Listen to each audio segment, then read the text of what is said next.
nome é Augusto Portieri, eu sou médico oncologista, especialista em tumores gastrointestinais. Primeiro de tudo, eu acho que quando a gente vai falar sobre algum assunto, é muito interessante que a gente entenda a magnitude desse assunto, né? Então, aqui no Distrito Federal nós temos mais ou menos um pouco mais do que 3 milhões de habitantes, né? Então a gente vai ter uma média estimada de novos casos dessa doença, em torno de 600 casos novos por ano, né? Que é muita gente.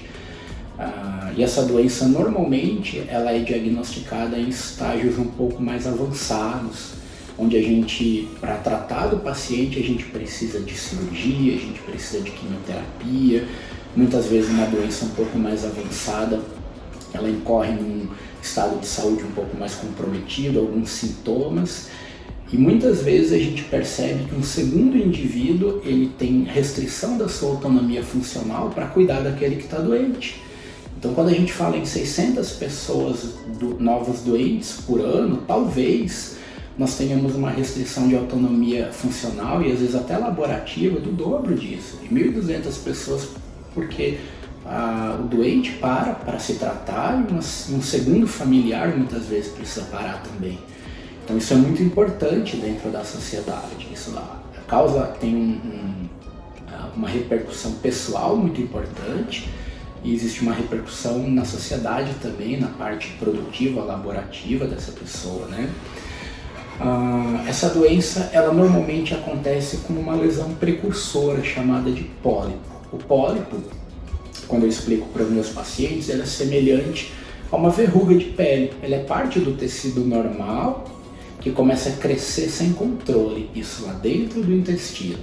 Então o pólipo forma um pequeno crescimento celular e esse crescimento ele vai sofrendo um processo que é chamado de displasia. Displasia é quando uma célula ela vai perdendo o seu trabalho normal, a sua funcionalidade, e ela vai se tornando uma célula muito diferente ao ponto de se tornar uma célula tumoral. Um outro tópico muito interessante e importante que eu acho que vale a pena a gente citar é que muito poucas doenças têm a possibilidade da gente ter uma estratégia de prevenção, né?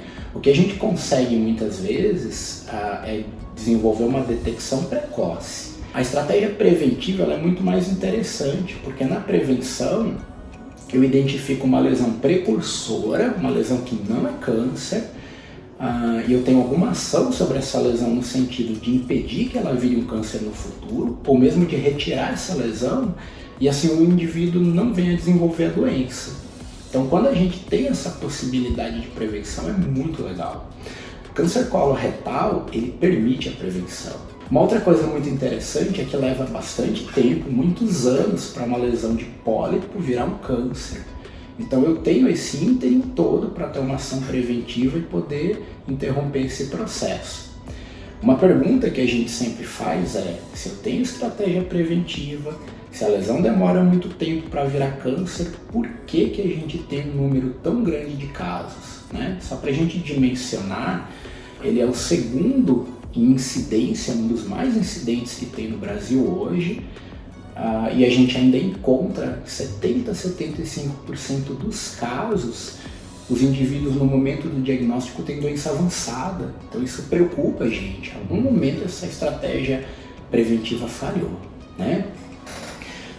Por que muitas vezes também a gente encontra essa doença no estágio mais avançado? Porque é uma doença que se desenvolve com sintomas muito frustros, com sintomas muito leves e muitas vezes sem sintomas, né?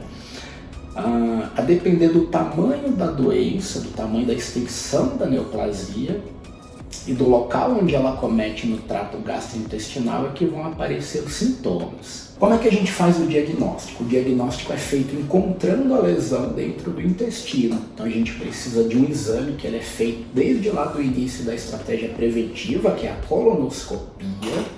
A colonoscopia eu faço no indivíduo normal e assintomático para encontrar pólipo, tirar o pólipo e ele não ter câncer. Eu faço no indivíduo com suspeita de câncer para que eu encontre a lesão e possa biopsiá-la, tirar um fragmentozinho da lesão suspeita e levar para o laboratório para fazer o exame e definir se é um câncer ou não.